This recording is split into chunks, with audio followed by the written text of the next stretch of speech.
Shalom Aleichem. Shalom Aleichem. Shalom Aleichem. Topic for today is, for this is man's all. For this is man's all. The text is from the book of Ecclesiastes, chapter 12, verse 13. ప్రసంగి గ్రంథము 12వ అధ్యాయము 13వ వచనం. ఇదంతా విన్న తర్వాత తేలిన ఫలితార్థం ఇదే: దేని యందు భయభక్తులు కలిగి ఉండి ఆయన కట్టలను అనుసరించి నడుచుకొని చూడవలను. మానవ కోటికి ఇదియే విధి. మానవ కోటికి ఇదియే విధి. To fear God, to live in awe and worship of God, to seek him and to know him, to walk with him, to keep his commandments. This is what you are made for. దీని కొరకు దేవుని యందు మనం ఆయన స్వరూపంతో చేయబడి ఉన్నాం.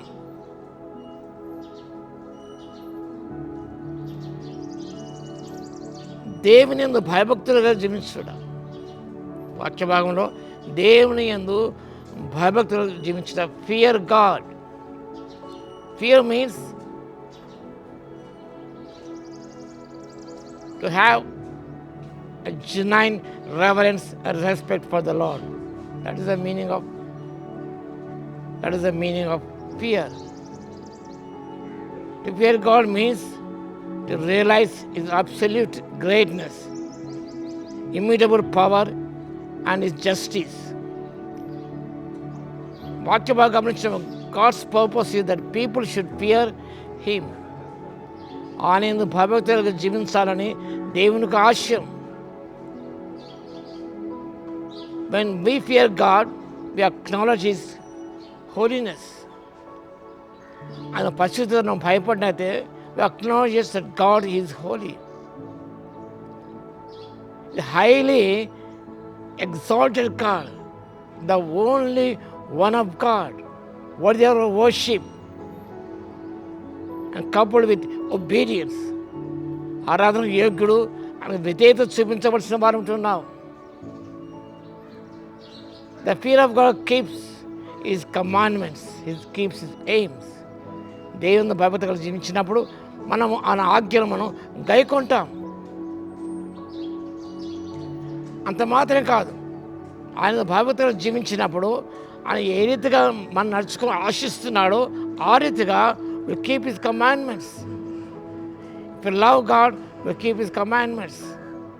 The Bible says is the one, the Almighty God, who loves us and gives us and wants us what is best for us. మనం ఏది మంచిదో అది ఆయనకు తెలుసు కాబట్టి అది ఇవ్వాలని నేను ఆజ్ఞను ఆశించినట్టు పాటించినట్టయితే receive the best from God. కాబట్టి ఎప్పుడైతే మనం ఆజ్ఞను పాటిస్తామో, He wants us to be His people, to keep His commandments. By keep His commandments, God keeps us from trouble.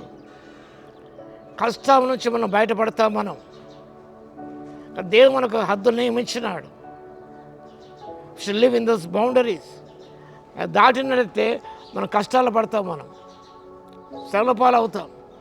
కాబట్టి మహాజ్ఞాని సొలొమోను దేవుని భయభక్తి కలిగి జీవించుట, ఆయనకు ఆజ్ఞలను మనం పాటించుట.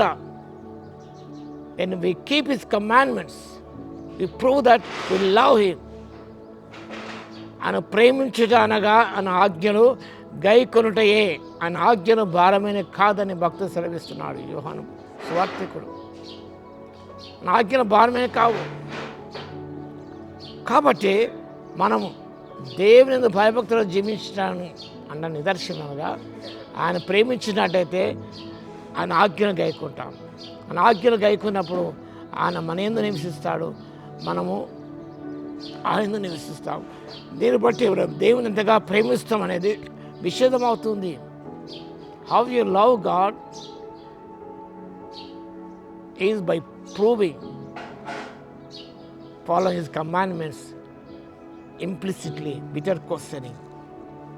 ఆ రీతిగా మనం ఈ లోకంలో జీవించడానికి ఇదే మనకు విధి ధర్మము కాబట్టి ఆ సత్యాన్ని గ్రహించుకొని ముందుకు సాగిపోవడానికి పరిశుద్ధాత్మ దేవుడు శక్తిని దయచును గాక. ఆమేన్. కృపాభరిత మీ కొందనాలు స్తుతిస్తూ తండ్రి, వాక్యం వింటే ప్రజలు దర్శించండి, దీవించండి, నూతన కార్యాలు జరిగించండి. అవును ప్రభు, మేము భయభక్తి కలిగి మీరు సేవించాలి, ఆరాధించాలి. మేము ప్రేమించిన ఆజ్ఞలు గైకుంటాం.